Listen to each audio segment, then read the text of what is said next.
been practicing fasting for the better part of 10 to 15 years, working with fasting as literally the greatest healing modality that we have, and the quickest way to remember the essence of who and what we are.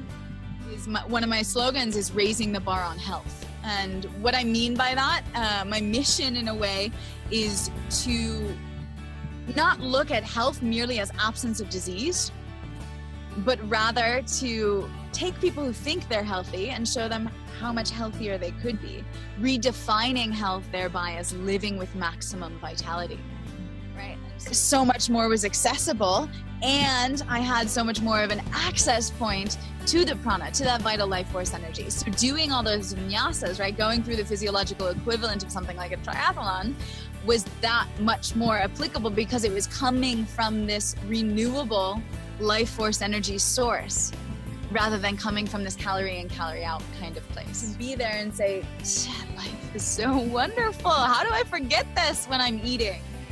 Right? And it's not that the food does anything wrong. It's just that sometimes when we're eating, I mean, physiological underpinning of fasting, when we're eating, that's a tremendous task that we're asking our body to do.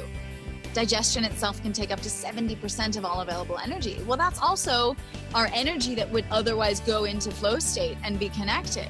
And so at times, depending upon what we do choose to eat as human beings, we are giving our body obstacles from being in its optimal.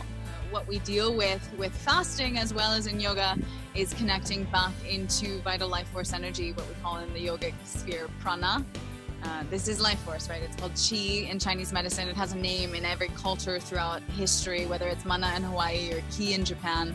And this life force energy is what we re-access through the process of fasting.